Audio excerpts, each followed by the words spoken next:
Assalamualaikum warahmatullahi wabarakatuh. Bismillahirrahmanirrahim.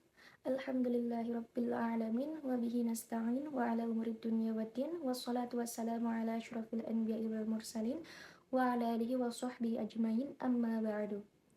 Segala puji dan syukur marilah kita panjatkan kepada Allah Subhanahu wa taala atas segala rahmat berkah dan karunia-Nya. Salawat beserta salam semoga tetap tercurah limpahkan kepada Nabi besar Muhammad SAW, kepada keluarganya, sahabatnya, dan kepada kita. Teman-teman yang dirahmati oleh Allah Subhanahu wa Ta'ala, pada hakikatnya semua manusia diciptakan oleh Allah Subhanahu wa Ta'ala dengan segala kelebihan dan kekurangannya masing-masing. Tidak mungkin Allah Subhanahu wa Ta'ala menciptakan manusia dengan segala kelebihan yang mereka miliki tanpa ada kekurangan sedikit pun. Namun, apakah kalian tahu bahwa manusia adalah sebaik-baiknya makhluk yang Allah ciptakan? Maka dari itu bukannya seharusnya kita menutupi segala kekurangan yang kita miliki dengan kelebihan yang kita miliki? Namun justru kebanyakan orang lupa cara untuk mensyukuri hal tersebut. Mereka lupa caranya untuk bersyukur, mereka selalu melihat kekurangan dalam dirinya sendiri. Atau istilah zaman sekarang disebutnya dengan insecure. Ya, insecure memang ramai dibincangkan akhir-akhir ini. Namun, sebenarnya apa sih insecure itu?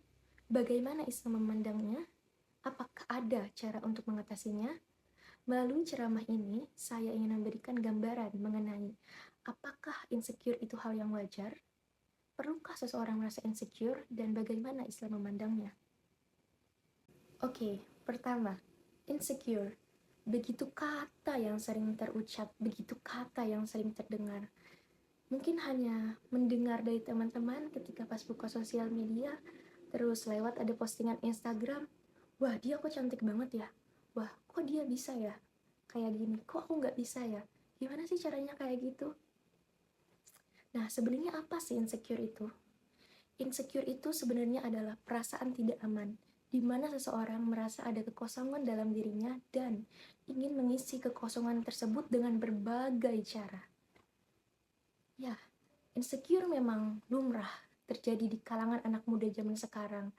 Apalagi di zaman sekarang bukan hanya anak muda sebenarnya, semua orang di kalangan usia hanya sekedar berbagi kegiatan sehari-hari di sosial media seperti berbagi pencapaiannya, kecantikannya, kekayaannya, dan segala apa yang dia miliki, sehingga untuk sebagian orang merasa bahwa dia membandingkan dirinya dengan orang tersebut, sehingga dia selalu berusaha melihat kekurangannya diri sendiri tanpa menyadari apa yang menjadi kelebihannya.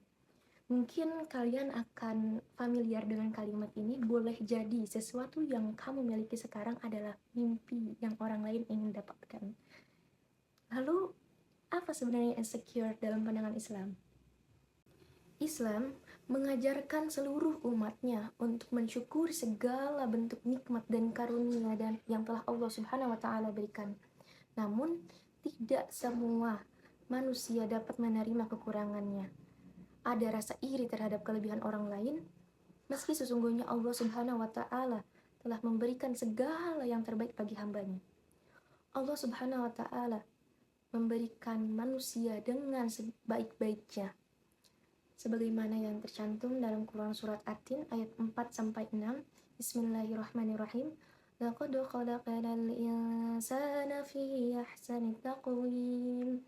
ثم رددناه أسفل سافلين إلا الذين آمنوا وعملوا الصالحات فلهم أجر غير ممنون. Yang artinya, sesungguhnya kami telah menciptakan kamu dalam bentuk sebaik-baiknya, dan kemudian kami kembalikan kamu ke tempat yang serendah-rendahnya neraka, kecuali bagi orang-orang yang beriman dan mengerjakan amal soleh, maka bagimu adalah pahala yang tidak ada putus-putusnya. Dari ayat ini, seharusnya kita memahami bahwa bagaimana mungkin kita sebagai sebaik-baiknya makhluk yang Allah ciptakan dibanding makhluk lainnya, tetapi kita masih kufur terhadap nikmat yang Allah berikan. Berlanjut, dalam Quran Surat Al-Baqarah ayat 216, boleh jadi kamu membenci sesuatu padahal ia amat baik bagimu, dan boleh jadi kamu menyukai sesuatu padahal ia amat buruk bagimu, sesungguhnya Allah Subhanahu wa Ta'ala Maha Mengetahui segala sesuatu yang tidak kamu ketahui. Maka dari itu, mensyukuri dan memanfaatkan apa yang kamu miliki saat ini adalah pilihan yang terbaik. Jika kita memikirkan betapa banyak yang Allah berikan, betapa besar nikmat yang Allah, itu pasti tiada hingganya. Ya, sebagaimana Allah Subhanahu wa Ta'ala menyebutkan dalam Quran surah Ar-Rahman, "Fabi'ayyi ala'i rabbikuma tukadziban." Maka nikmat Allah mana lagikah yang kamu dustakan? Selain itu, berhusnuzonlah kepada Allah. Boleh jadi apa yang belum tercapai, keinginan yang belum terwujud, dan bahkan doa yang belum terkabul, itu adalah bentuk ujian dari Allah Subhanahu wa Ta'ala agar kamu lebih bersabar, agar kamu lebih mensyukuri apa yang kamu miliki sekarang. Dan percayalah bahwa segala ketetapan atau pilihan Allah itu adalah sebaik-baiknya pilihan. Maka segala sesuatu itu sudah pasti. Maka perlukah kita ragu-ragu lagi terhadap segala sesuatu yang telah Allah janjikan kepada kita? Apalagi Allah menjanjikan surga bagi orang-orang yang sabar. Sekarang, bagaimana cara kita menyikapi hal tersebut? Atau bagaimana cara kita untuk mengurangi rasa insecure atau bahkan tidak merasa insecure lagi? Pertama, menerima diri sendiri. Menerima segala kelebihan dan kekurangan yang ada dalam diri sendiri dan meyakini bahwa segala sesuatunya sudah Allah atur.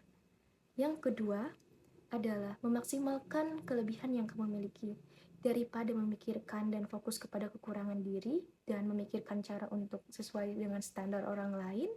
Lebih baik kamu memanfaatkan waktu yang kamu miliki untuk melakukan hal yang lebih bermanfaat. Contohnya memaksimalkan potensi yang kamu miliki daripada alih-alih sesuai dengan standar orang lain, sesuai standar masyarakat, itu tidak akan ada habisnya, tidak akan menjadikan dirimu sebagai sebenar-benarnya dirimu.